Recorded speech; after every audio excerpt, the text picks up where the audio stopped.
You're listening to Cards to the Moon, a podcast about trading cards from both a collector and investor perspective.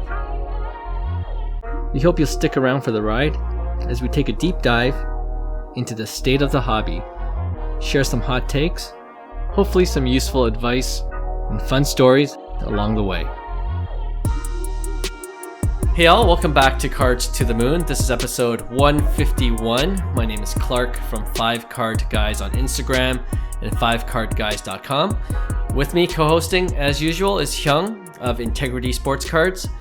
Our other co-host, John, he's away this week, but today we got a special guest joining us. Most of you probably already know him and follow him already on his podcast. His name is Girard, better known as the Sports Card Therapist. He sat down with us for an interview and we had a great discussion on the hobby that we both love, as well as his thoughts on the recent National Sports Collectors Convention in Chicago.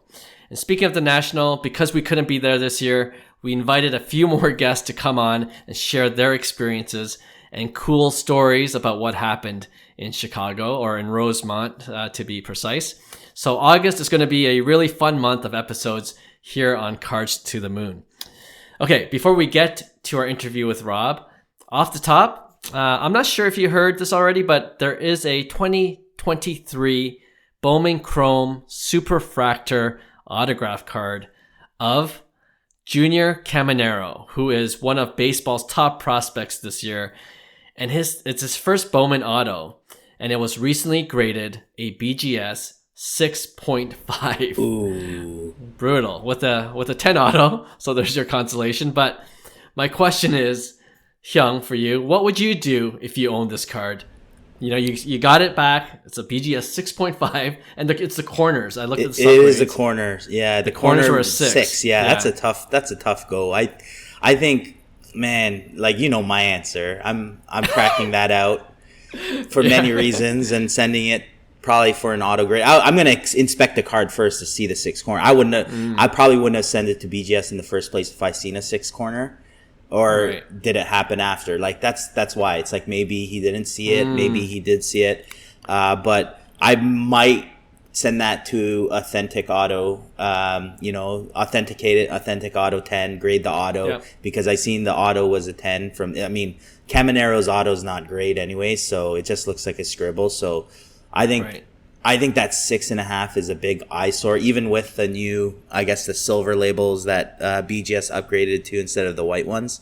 So me personally, I don't like superfractors in a BGS slab, just in general, just because I feel like the case itself is a lot thicker, so you don't see the card as well. Plus, they don't designate it as a 1 of 1, whereas PSA designates the superfractor as a 1 of 1. SGC designates the superfractor as a 1 of 1. I don't think BGS does, which I know it's a little, it really doesn't matter, but little things like that force me to kind of go that way.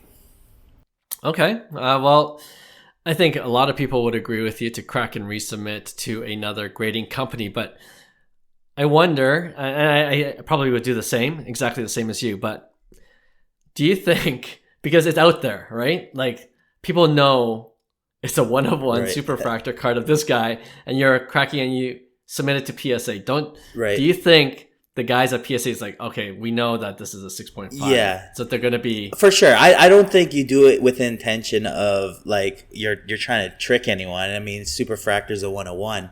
People who are interested in that card already knows where that card came from and what it was, right? I'm just talking in strict, like, what I would do, or, like, eye appeal, for instance. You know, like that eye appeal on a 6.5 for me, just because BGS labels their grades so big, like it's the first thing that sticks out, right? So it's like that's the stuff I would just want. 6.5. Yeah, I would be doing the future buyer justice. Yeah. Right. True. I know this is going to be controversial, but Kurt's Card Care. See what they can do with it. Oh yeah. Well, it's a corner, so I don't think you could do much with the corner. Like, it has to be damaged pretty bad, I think, with the corner. Yeah, I would love to see it in person. Like, obviously the picture isn't crisp, so I can't really see, but it didn't look horrible. You know what I mean? No, Like there it was wasn't no bad. Yeah, well, that's the beauty of having a bad corner. At the end of the day, the eye appeal of the card is still great because you really can't see anything wrong with right. the card. It's nicely centered. You don't see any flaws from the naked eye. So I think there's Yeah. a lot of, and that's why we say don't buy the grade, buy the card, because if you really like the card, especially a superfractor, the grade Right. really doesn't matter. Absolutely. All right. Well, anyway, condolences to the owner of that card. But on a brighter note, yeah, let's just go ahead and play our interview with Rob, the sports card therapist. All right, we're excited to have today's special guest on our podcast because he's a staple in the hobby and the hobby content scene. You probably already heard his voice from his own popular podcast or seen him on YouTube, which now has more than 4,000 subscribers, where he talks about relevant hobby issues and has had numerous guests on his show. He's also a vintage collector, which we'll ask him about later. And on top of all that, he happens to be a licensed psychotherapist as well. If you haven't guessed already who I'm talking about, we have the one and only Rob Girard, aka the sports card therapist, with us today. Rob, welcome to the show. Well, gentlemen, thank you very much for having me on. I started cracking up when you said a staple in the hobby because I've been called a lot of things. I've never been called a staple in the hobby before. And yeah, listen, there's been a lot of people before me making content that are still around and doing great things, so shout out to them. It's like one of those things where I feel like I'm standing on the shoulders of giants kind of thing. Absolutely. I feel the same way, but I feel like we see your content all the time, so it makes it seem like you're always around. And I know a lot of our hobby friends listen to your podcast, so yeah, we're really excited to have you on. Rob, this month on our podcast, we're doing some post-national coverage because we sadly couldn't make it this year, and we want to live vicariously through you and some of our upcoming guests who are able to attend. But before we get into that, I would love to hear your hobby journey, your origin story of how you got into the sports cards and how you got to do what you're doing now, which is providing great hobby content on many different platforms. Yeah, well, first of all, again, I want to say thank you for inviting me on your podcast. You guys are, you guys are continuing to put out consistently good content as well. I think I mentioned you before we started recording, but every time I look at the podcast, there's you can look up the charts and basically see where people are at, and on the hobby charts, and I scroll down and I'm always seeing you guys on the chart somewhere. So it's like, I know you guys are doing well, and I know you guys are being consistent. So, thank you so much. Absolutely. Yeah. As far as my hobby journey, I mean, it's pretty similar, I think, to a lot of people our age, right? It's like I grew up, collecting in the junk wax era, and really, probably started, I was born in late 82. So, I was collecting by 86, and, Nice. and that's really when the junk wax era kicked off, and I can remember having 200 or 300 Ken Griffey Jr. cards, 200 or 300 Michael Jordan cards, Joe Montana cards. So I've always been a huge fan of the GOATs. And even as a young kid, I don't remember ripping a ton of packs. I just always remember buying GOATs. I always remember, buying singles. Okay. So, I get out of the hobby, around middle school. I still have all my cards from my childhood. And, fast forward to 2010, I kind of get back in a little bit. I dabble. I start buying up a ton of stuff on eBay. Nothing of any value, though. It was really just all the nostalgic junk wax I had. I can remember probably 2010 going on and buying an 80 card lot of Joe Montana junk wax. And it was wow, and I got it for probably $40, 50 cents a card.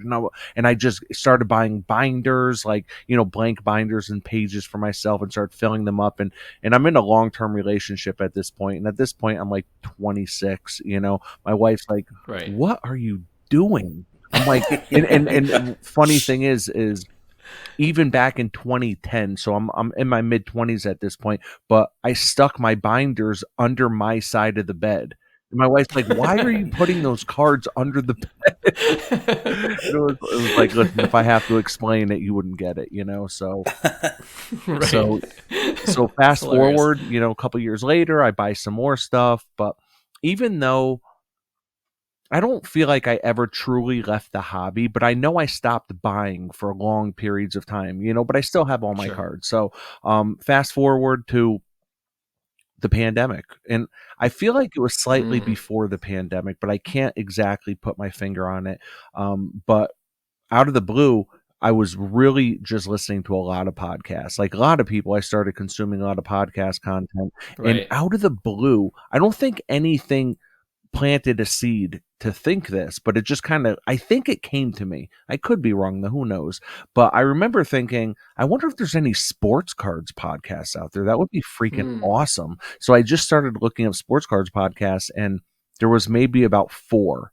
And there was probably about 15 of them, but about 11 of them were inactive. So there was really like 4 active ones. So I just started binging the active ones. I would listen to the most recent episode, then slowly go back, and Right. and before you know it, I'm fully immersed in the hobby and making content. Yeah. Yeah, that's awesome. And I feel like you're right. A lot of our stories are very similar. We both grew up in the junk wax era, collected as kids, and there was a bit of a break, but we came back in. For me personally as well, just right before the pandemic, and just kind of rode the wave, and we're still here. Yeah. So, and enjoying every second of it. But yeah, like I mentioned off the top, we want to kind of get an idea of how the national was, and hear different things about sports cards from your perspective while we talk about the national. So, how many nationals have you been to? So now? I've been to only 3, and it's been the last 3 in a row. So I went, Okay. so I went in 21 to Rosemont, I went in 22 to Atlantic City, and then I went back to Rosemont this time. Gotcha. Okay. So out of the 3, where would you rank this year's national to all the others you've attended? Out of the 3, and this is for personal reasons, but out of the 3, without a doubt, this was the best one. Obviously it set the attendance record, and people, I think, for a bit weren't sure, like, okay, where's the hobby at? What's attendance going to be like? What are card prices going to look like? But the crazy thing is, we've seen the card prices go down, and I think it's safe to say it's because either A, a big chunk of people left the hobby, or B, people stopped getting stimulus checks and spending money, and we're stuck inside the house at the same time, right? Or it could be some kind of combination of that. But I think if you were to forecast, if we were back in 21, if we were to forecast in 23, what do you think the national is going to look like? They'd probably say, well, it's probably going to look like it looked in 2010. It's probably going to look a lot smaller, a lot more tame. But I tell you, the place was mobbed. As soon as you walk in, it's incredibly overwhelming. There's really no way to navigate other than, like, you look up in the rafters, like up in the ceiling, and there's they go by rows, like, of 100. So it's like row 100, row 200, 300. Other than that, though, and even that's just really a guide. It's almost like comps. Like for a lot of cards, comps are just a guide. You have to figure out the rest for yourself. Very similar with what the aisles were like. Interesting. Okay. You know what? Before the national came this year, I thought it would be much smaller too. Like, I had the impression that everything's kind of coming back down, and then when we started to see the coverage of everyone that was there on Instagram and on Facebook, were you guys getting FOMO? Yeah, we were getting major FOMO. we're like, we have to go to Cleveland next year. We have to go. But was there anything at this year's national that really stuck out to you because it was either new, the 3 times you've been, but it was either new or you haven't seen anything like it before, or if something that was vastly improved even from your previous experiences? Very good question. I guess I'll give a not so crazy take. I would say that the Wi-Fi was a lot better here. It was a lot hotter, though. The air conditioning was down, so for the most part, a lot of people were sweaty. I would say that the lead up to the national with the whole like drama of them trying to shut down trade nights, that was kind of bizarre. It kind of Right. felt Yeah. weird. It was like one of these things where like in the music industry, like in early 2000s, right? Especially with like hip hop music, and then it kind of rolled over to other music. But like there was a lot of bootlegging going on with like albums and stuff, and record labels were getting like super greedy, and they're like, no, we don't want these bootleg CDs coming out, you know? And it's like, well, Right. I hear what you're saying. So it might impact record sales slightly, but in the end, it's probably going to drive up this artist's popularity, right? Like bootlegging. Sure. So it's Yeah, like yeah. it kind of felt like that in a way. Like I don't. It could impact, like having just massive trading events might impact sales at dealers' table, but at the end of the day, I don't think there's any way to prove that, first of all. And second of all, Yeah. it's like it's still growing the hobby and the popularity of the event. So why are you trying to shut down trade nights? So to me it felt really, really Who was policing that? What was that? Who was policing that? Like saying that there was no trade nights? Well, I don't know if there was really truly any way to police it, but in the lead up, you know, in the week or two leading up to the national, you know, I talked to people that were holding trade events. I held a trade event, but I talked to people that held trade events, and they actually got contacted by the national, and they were told, listen, you can't do it. And then they were told, well, okay, you can do it, but there could be no trading going on. It has to be a hobby hangout. And it was like, let me tell you something. Gosh. If you saw what these trade events every single night of the national looked like, if you saw what the hotel lobbies look like, the unofficial trade nights, there's no way they could police that. But it was almost like they were trying to preemptively do it. And I think it just looks stupid on their part. Right.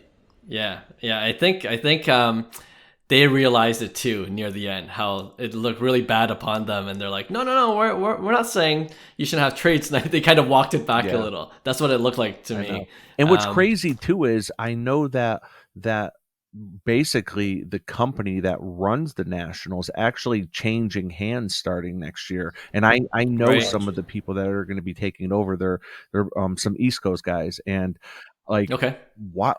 So if this is your final year doing the national, you know, I don't understand why you'd be trying to rain on people's parade. Why wouldn't you like try to go all out with a bang and seem like the cool dad? You know what I mean? Like trade nights everywhere. Who gives a crap? You know, that's what I would be like.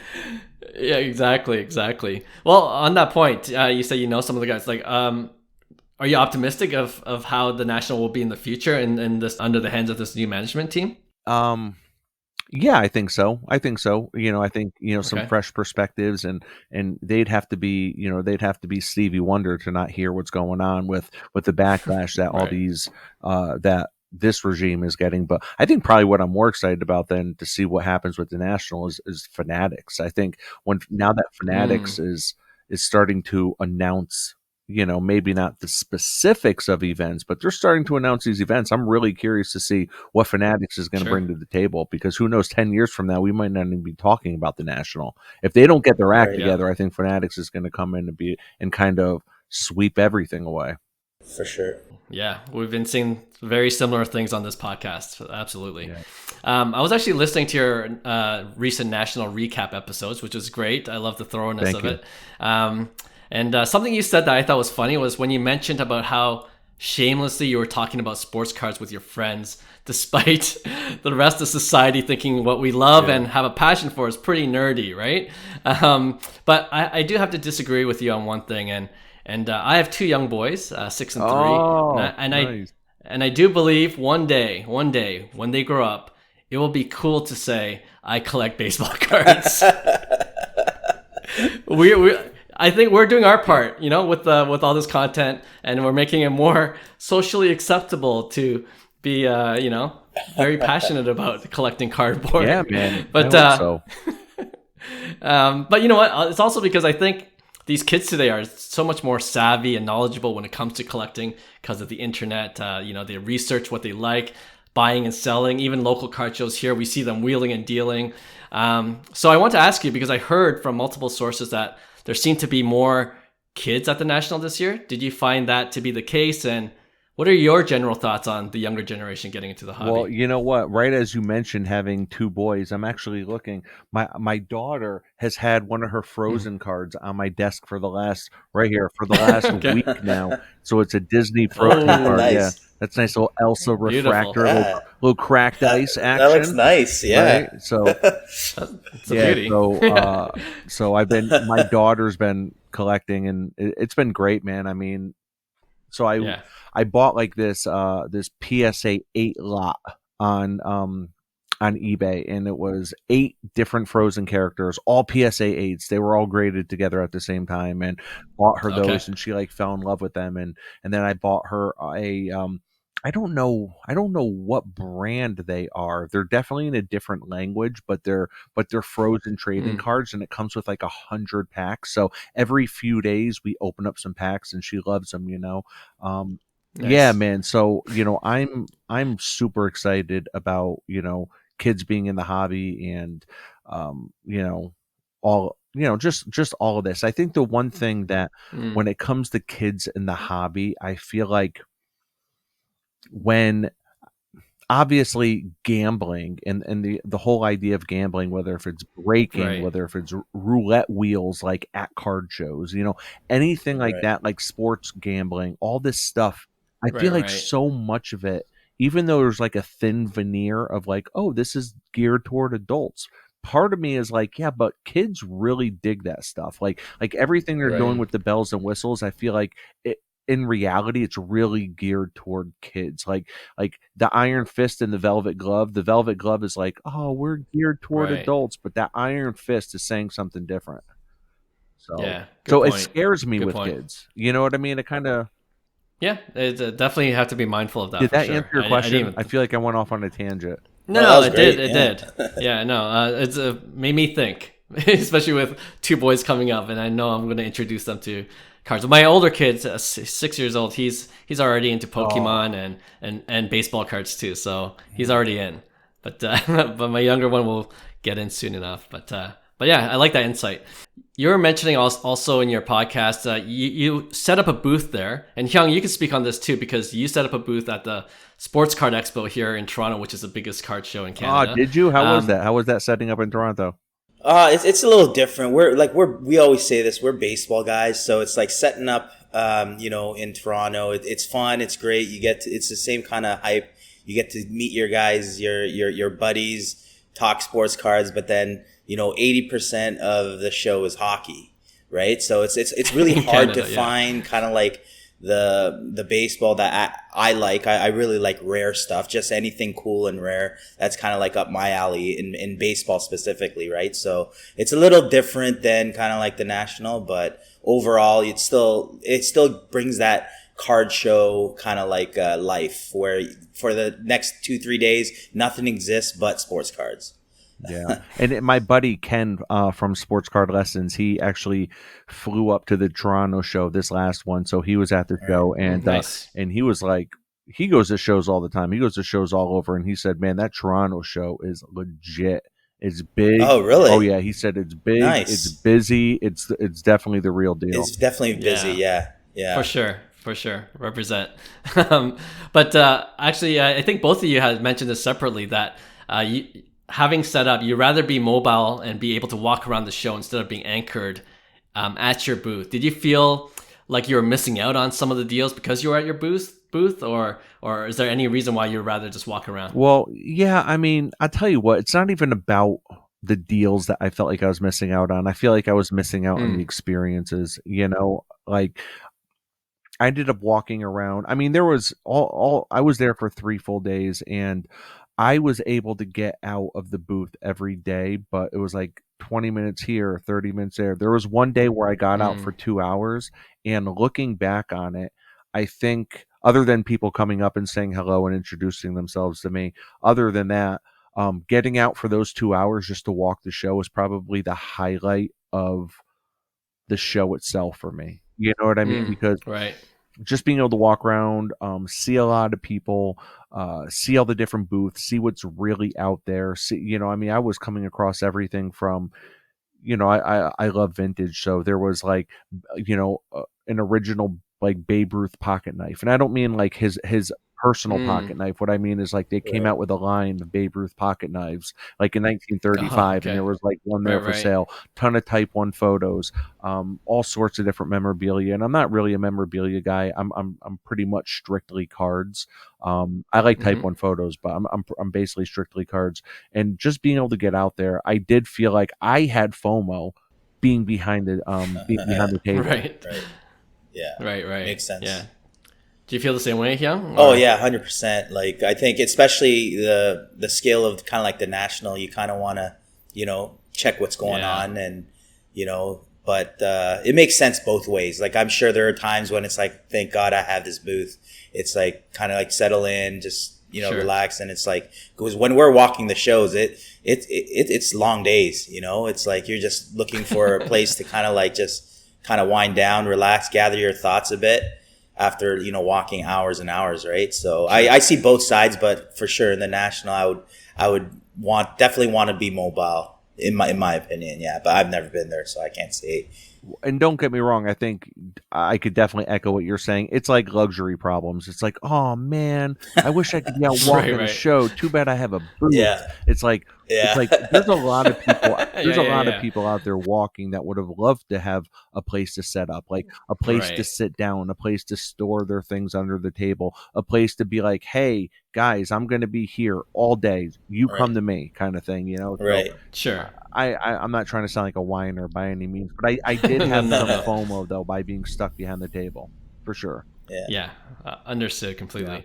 Yeah. You didn't mention something about vintage, and we know you're a vintage collector. So first, congrats on your recent pickup of the 1952 Topps Willie Mays. Thank you. SGC2 card, and you're right when you said it looked perfectly centered. Yeah, it looked nice from the screen at least. But our mutual friend, Jeremy Lee, he mentioned there would be plenty of vintage at the National. He's encouraged us to go to the National, so we have to next year.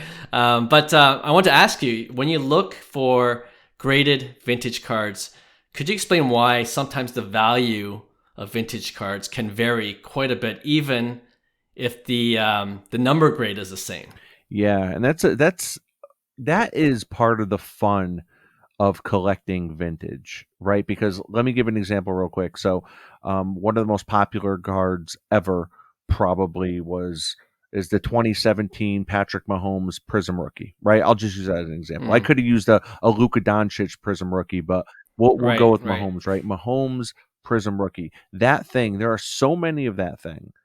And there are so many comps, daily comps on that it's impossible to hide from what the value of this card is, right? And the printing technology, for the most part, is so good that almost all copies look the same, at least off the printer, right? So who knows what happens when they're ripped from the pack? We can't talk about that, but there's no way to hide. So if that card sold in Nebraska this morning by a guy that needed money and he sold it for 30% under comps, guess what? Your card will take a hit on that. And so when it comes to modern and super modern, you can't really hide from the comps unless it's super rare and super scarce. However, when it comes to vintage, there's so much vintage out there. There is. You go there and you go to the National and you realize how much vintage is actually out there.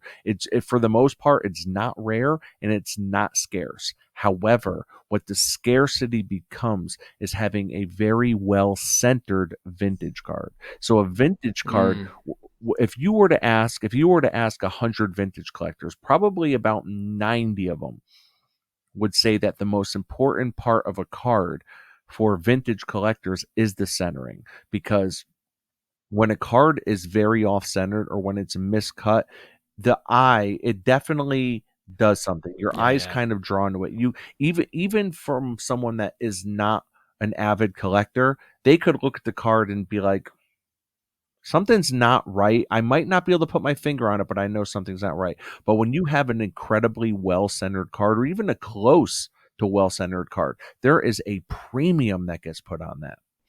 So when this card walked up to my table, and what's funny is the collector is actually like from 10 minutes away from where I live. So we're both from Connecticut. So it took us having to go to Chicago to make a deal happen on this card. So He comes up to my table with a very nicely centered 52 tops Willie Mays, and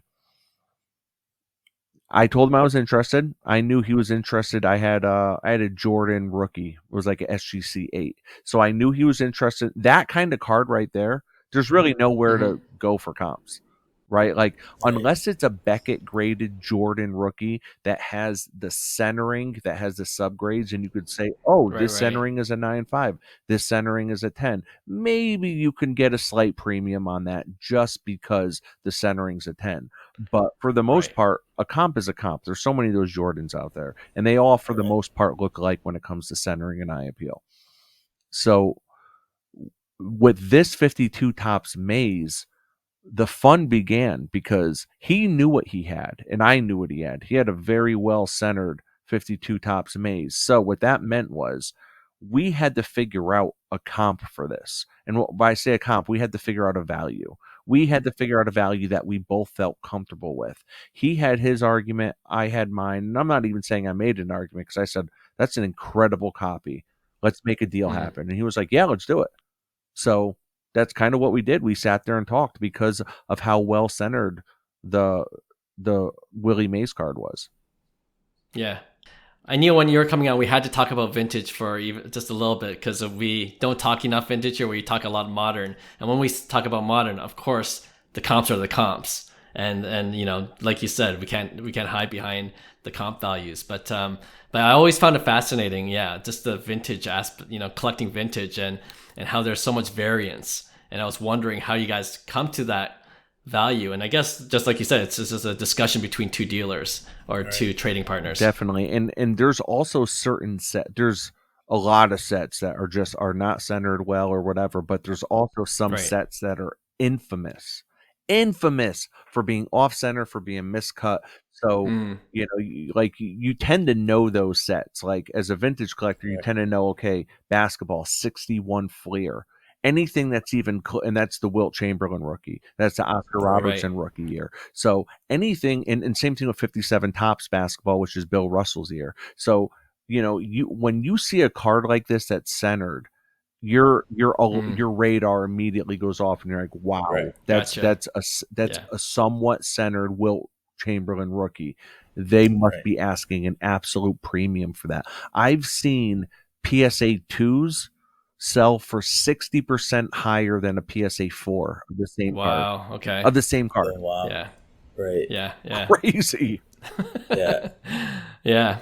No, it's vintage is making more sense to me now that I'm talking to you about it.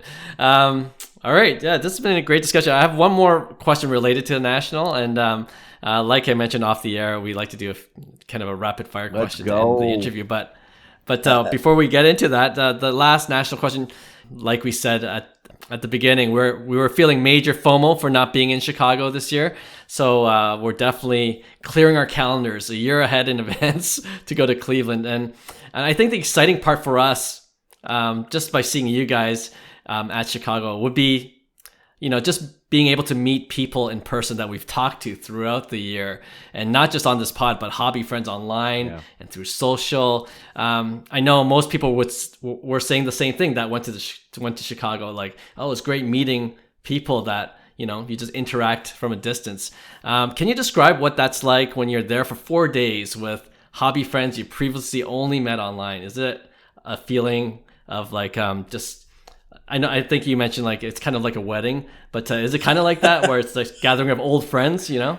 Yeah. And I think my wedding comparison was just saying how it's very rarely will you ever have all the people in your life that mean something to you under one roof. And when it comes to this hobby, for the most part, now there are definitely people that did not go, you gentlemen included, but there are, you know, the National is really like the one place where you're going to get a majority of the people who you conversate with on a daily basis under one roof. It's pretty incredible. And yeah, I think for me, the National it's always going to be about the cards, right? It's always going to be about the cards. But I'll tell you what, I wouldn't even say a close second. I would say like 1A is the cards and 1B is the people, you know, and it sounds cliche. It sounds, you know, like, one of those things that just gets said to death. But you think about how much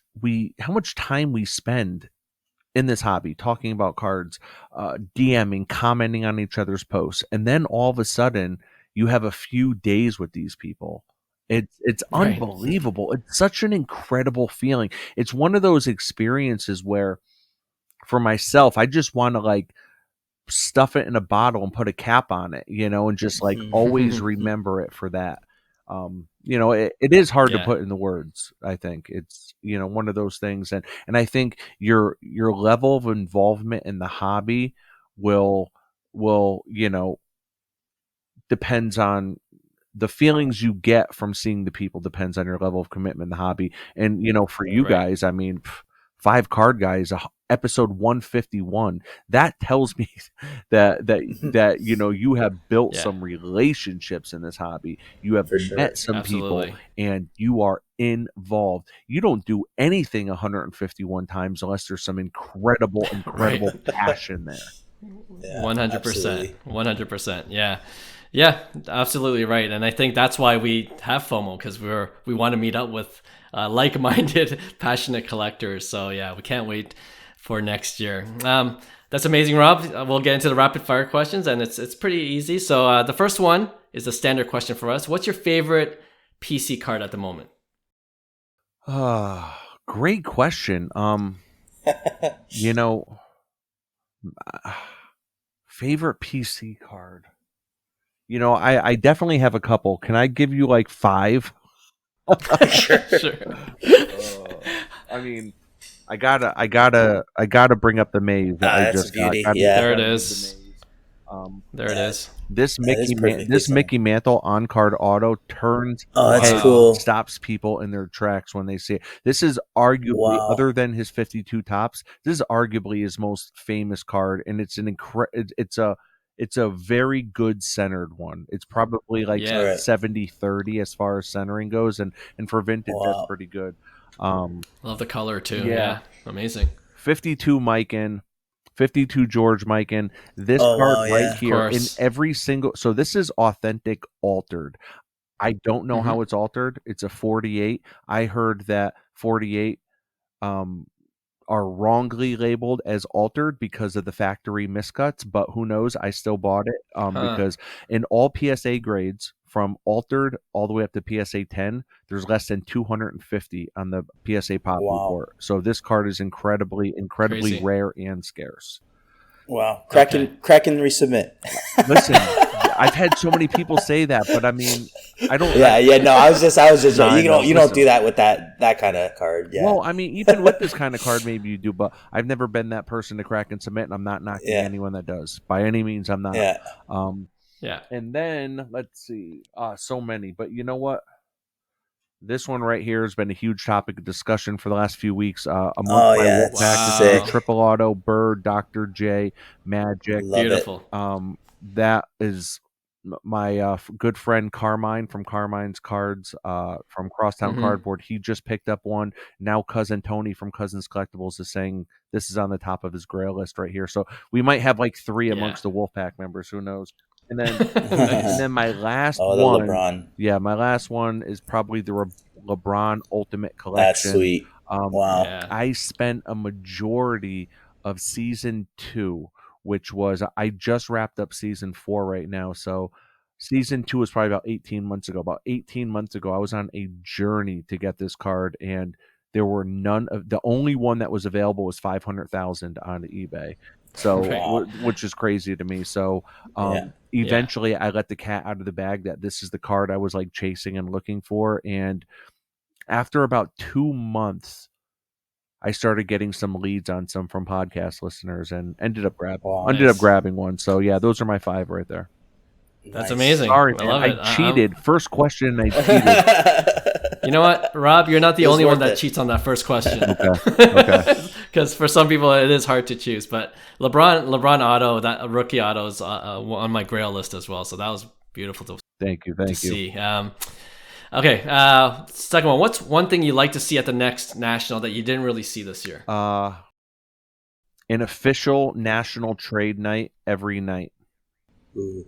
Okay. Because let me tell you something. Yeah. There's a lot of fun in doing unofficial trade nights, and there's a lot of fun in trying to track down. I mean, you have some grown ass men that are walking around with their Zion cases from hotel to hotel, like they're 14, sneaking out of the hotel room to go to find out where the party is. You see some grown ass men doing that, okay? And it's so like embarrassing but incredible. And that's what that's what I was talking about with Sports Card Pete. Like where he's like, yeah, this has been a great national so far. It feels really good. It's just kind of removed. I haven't felt any hobby drama. And then I just looked at him and I said, man, could you imagine what someone would say if they heard us talking like this right now? He goes, oh, I'm totally embarrassed for us. And then he just kept going. And then he just like picked up like so. Yeah, but point being, like, there's so much fun in doing that. Don't get me wrong, but I feel like the national can provide such a massive space. Shout out to Ryan, Card Collector too. His trade night Thursday night. I mean, it could have held 10,000 people. It was like a small arena. That's what it felt like where they had it. And then all the other nights they're stuck to like doing like pop-ups in hotel lobbies. And then the cops got called Friday night at the Lowe's hotel. So cops get called, that gets shut down. It was on video, like cops like clearing people out and stuff like that. So, it's like it could be dangerous. Now you have people crossing a four road, 4-lane road in Rosemont. It's like when it's dark out, it just feels like there's too much that can go wrong there. Like, why not make a trade night every night of the week? I have no idea. Like, get your act together, national. I endorse that 100%. And Rob, I'm telling you, it's going to be cool one day just to have those Zion cases and trade. Listen, maybe it's cool to us when our kids grow up. It's cool to us now. Right. I'm just trying to make for others. I'm trying to take myself out of the equation and then see what it looks like from Yeah, you're right. You're right. Okay. You have to pick one. Would you rather have perfect high speed Wi-Fi at the National, or you know where I'm going with this? Perfectly working air conditioning. Got to pick one. It's got to be the Wi-Fi. It's got to be the Wi-Fi because listen, I can put up with people stinking around me. I can put up with sweating. I can put up with all that, but either way the deals are going to be going down. So if either way the deals are going to be going down, I have to go with the one that has Wi-Fi. Because there were a couple times when I was there, even this past weekend, where the Wi-Fi seemed to be working okay, and it seemed like there must have been some good cell towers around too, because I was even getting great service when I wasn't on the Wi-Fi. But there were a couple occasions where my phone just was not cooperating, and I have someone standing in front of me, and now it's like 30 seconds, 60 seconds, 90 seconds, and it's like, and hate that feeling. Every second feels like a minute because you don't want this person to walk away, or you don't want him to get distracted. So it's like true. Yeah. I'm with you. Although the air conditioning, when I heard that everyone complaining about it this year, it was I hope they fix that for next year. I didn't have this question at the start of the day, but quick initial thoughts on the breaking news that Panini is suing Fanatics for being a monopoly. Any thought on that? I get not really. I mean, I guess. Like in hindsight, it's like, of course they were going to do that. Like that's almost, I feel like stuff like this happens in society all the time. Like it's almost just like a tactic for them to like slow down whatever progress they're making now. You know what I mean? And there are plenty of card companies out there that are not going to be under the Fanatics umbrella that still make cards. Like even though they might not be respected to that degree, but it's like, there's a Leaf. I know Pro Set just came out not too long ago, and they're Upper Deck. Exactly. Thank you. True. So there are. I don't know. I think it's I don't know what it'll mean, if anything. Yeah, and we'll see what it means as it plays out. But yeah, just wanted to get your quick thoughts. And our last rapid fire question, if our loyal listeners will know, because we are from Canada, we always make this question very Canadian centric. Do you have any card in your collection that features a player from a professional Canadian sports team? It could be the Blue Jays, the Leafs, and the Raptors. And if yes, which one's your favorite? Oh, there you go. Figures. There you go. Nice. I was just thinking Toronto, but yeah, Edmonton Oilers. I love of course. Man, Wayne I'll tell Gretzky. you, if I didn't have this within arm's reach, I would have been screwed. I'm pretty sure that's the only one I have. For our podcast listeners, Rob held up it's an on-card auto of Wayne Gretzky's OPG. Or Tops. what's that? Tops. Unfortunately, Tops. sadly, Okay. That would have been the ultimate Canadian answer. That would be if I the had ultimate OPG. Canadian answer if you had the OPG. Yeah. Every Canadian collector would have been super impressed, but Tops is pretty good. Tops is pretty good. So yeah, Wayne Gretzky rookie on card auto, which there are not a ton of. There Not are a lot, yeah. I don't see. I mean, you guys might see him up there. I don't know, but down here, I think this is probably the only one I've ever seen at a show, and I grabbed it. Interesting. Nice. All right, Rob, this was a lot of fun, and again, we appreciate your time and you sharing your card knowledge with us. And we definitely look forward to meeting you in person next year at the National in Cleveland. That was amazing. No, appreciate it, guys. Thank you very much. Thanks for having me on.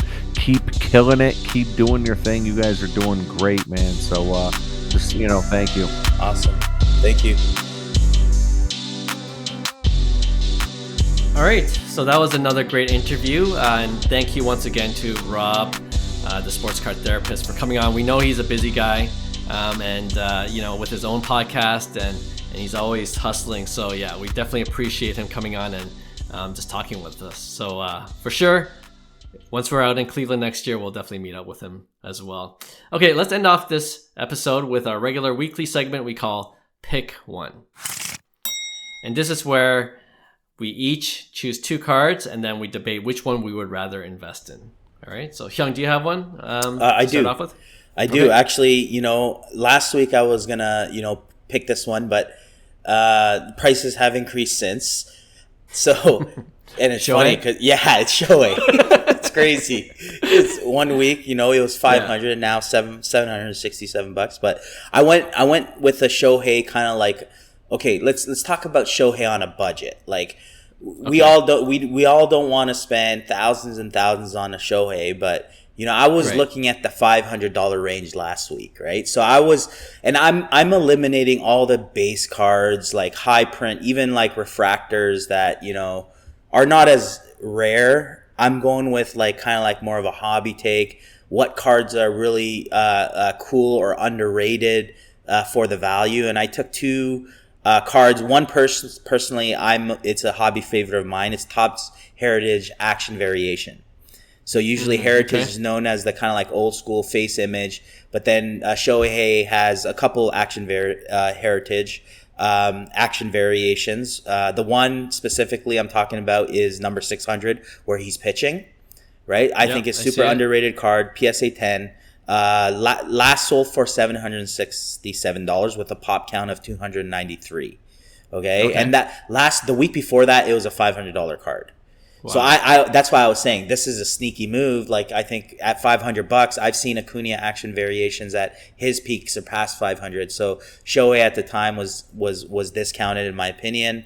I think it's more closer to value right now.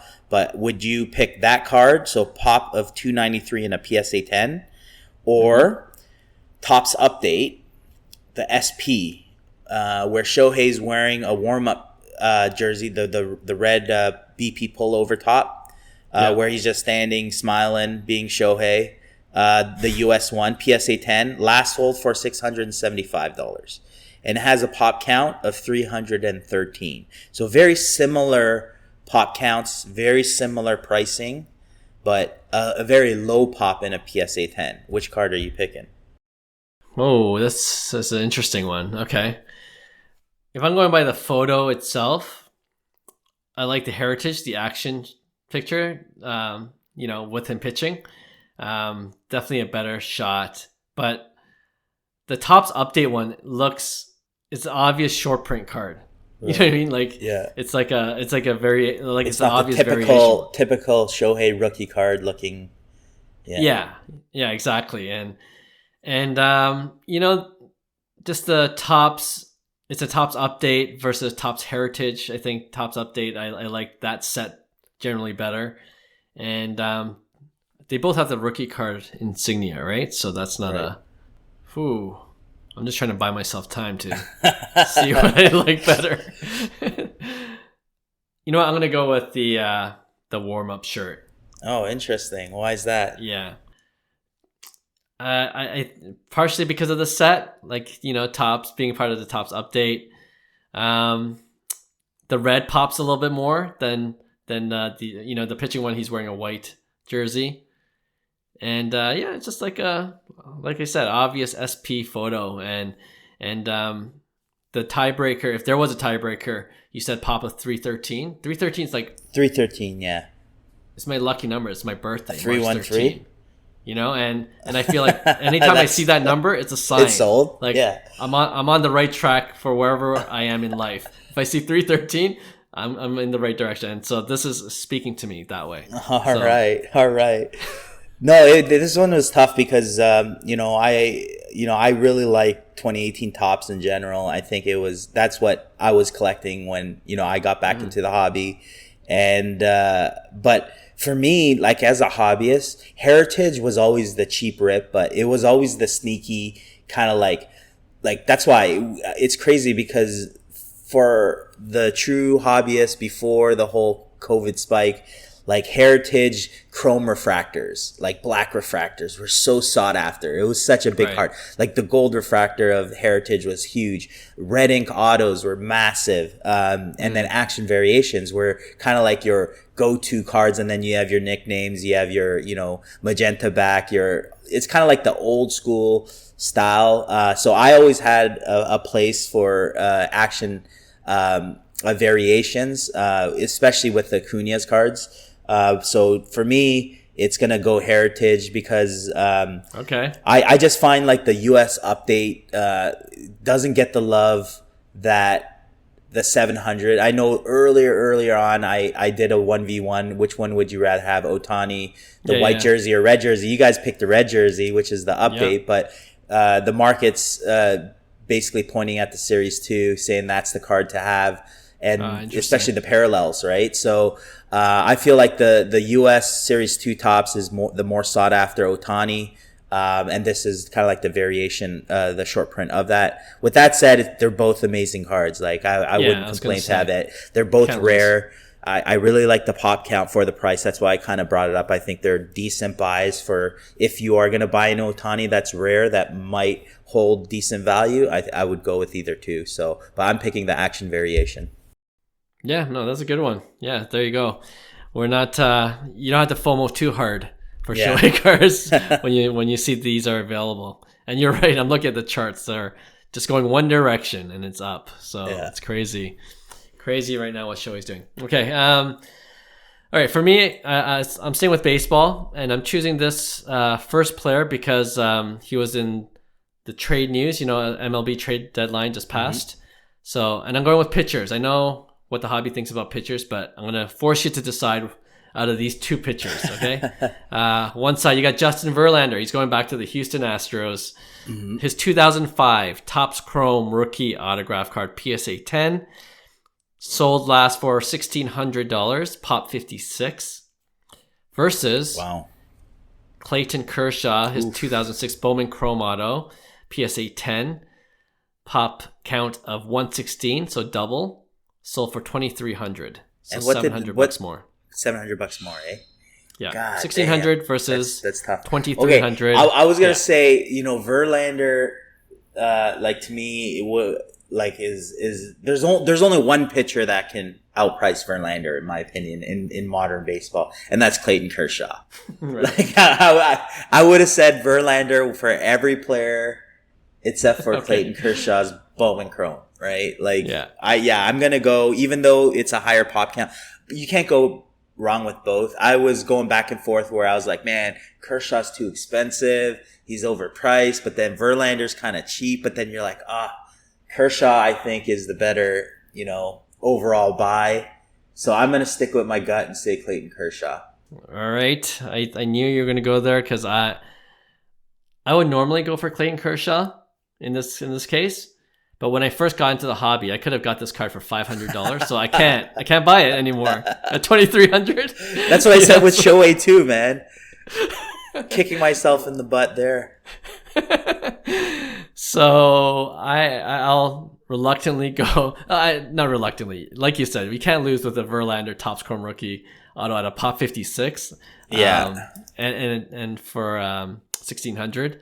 So I'm gonna go with Verlander, but yeah, I thought it'd be interesting with the price difference and also the pop count being half. Yeah, so there you go. We split on both pick ones this week. We'll if we remember, we'll ask John to break the tie for both of these next time he's on. All right. Well, thanks to all our listeners and subscribers as usual for tuning in. We appreciate you guys. If you haven't given us a rating and you enjoyed this episode and enjoy our podcast, we would love for you to just write a nice comment. It really helps us out in getting more people to hear our podcast. And of course, thank you once again to Rod Girard, aka the Sports Card Therapist, for coming on. And we'll see you soon for a brand new episode next week. Thanks. Bye. Hey, thanks for listening to Cards to the Moon. We'd really appreciate you subscribing to our podcast wherever you listen to your podcasts. And you can also connect with each of us on Instagram at 5cardguys, or you can follow Hyung at Integrity Sports Cards, or John at TradeU at Recess. You can also check us out at 5cardguys.com. Thanks again, and hope to connect soon.